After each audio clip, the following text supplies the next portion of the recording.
خسرنا الماتش الاخير في بريتوريا امام صن داونز الموسم اللي فات على طول، وما حسبلناش ركله جزاء واضحه وضوح الشمس.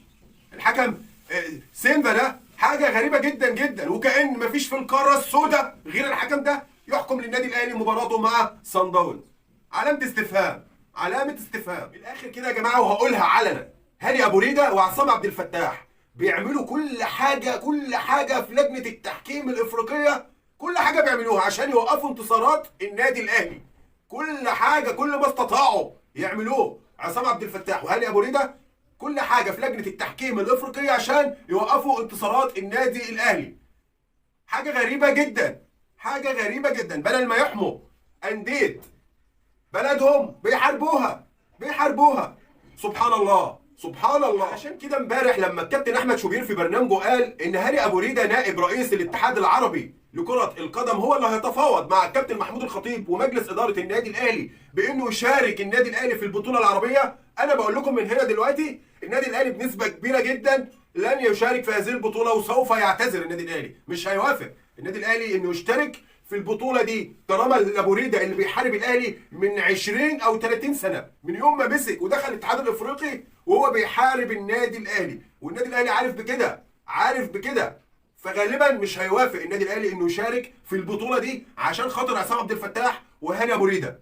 وبالنسبه لياسر ابراهيم والنادي الاهلي رسميا ان شاء الله ياسر ابراهيم مكمل مع النادي الاهلي رسميا لمده 2026، لمده 3 سنوات. اتفق خلاص مع امير توفيق انه مجدد عقده لمده 3 سنوات كمان، يعني هيكون في النادي الاهلي لسنه 2026. داخليات العقد مش عندنا، النادي الاهلي ما بيرضش عقود لاعيبته، فعشان كده مش هنقدر نجتهد ونقول ياسر ابراهيم اتفق على مبالغ او فلوس او اي حاجه من دي. النادي الاهلي تملي على طول الخط، لاعيبته محدش يعرف بتاخد كام ولا الراتب بتاعها كام ولا عرض شروط ولا كلام من ده، هو بس يتعمل له كده بس امضي يا ياسر يمضي على طول. غير ياسر برضو اي لاعب في النادي الاهلي يتمنى ان هو يمضي مع النادي الاهلي لنهايه حياته الكرويه. اي لاعب كده، انت ما بتلعبش في اي نادي، انت بتلعب في احسن انديه الدنيا، في احسن انديه الدنيا. سبحان الله. في انديه تانية يعني ماهيش عارفه تمضي لعبتها سنه قدام. وعيب عليك برضه نائب رئيس نادي الهلال انه يطلع بتصريحات زي دي ويقول ان الاتحاد الافريقي حرمه من جمهوره في ملعبه. حرمكم ازاي يعني؟ انا مش فاهم. طب ما انتم بقالكم كام سنه الاتحاد الافريقي بيقول لكم جهزوا الملعب عشان تلعبوا عليه. هو انت عايز ما تذاكرش وتنجح؟ يعني انت عايز ما تذاكرش وتدخل الامتحان وتنجح؟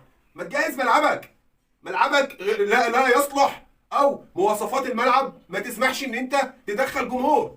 انت عايز تدخل جمهور، اعمل مواصفات اللي الاتحاد قال لك عليها. ما عملتش مفيش جمهور هيدخل. ده كويس ان انت لعبت على ارضك اصلا، كويس ان انت لعبت على ارضك. وبعدين انت ما تنساش ان انت شاحت الاتحاد، شحته من انه يلعب في الملعب ده عشان يروح يلعب في ليبيا. يعني انت شحته. خلي بالك انت بتخلق حاجات يعني ملهاش لازمه.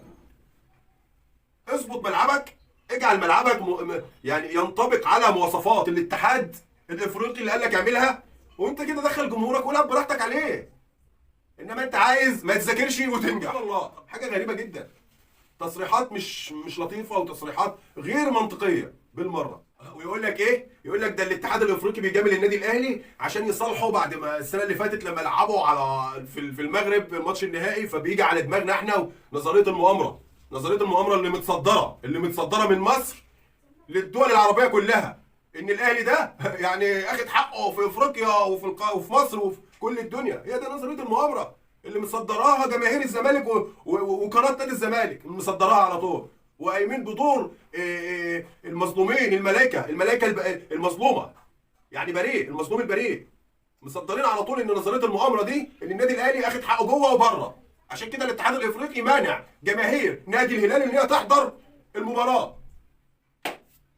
حاجه غريبه جدا. لا تعليق على هذا الامر، لا تعليق.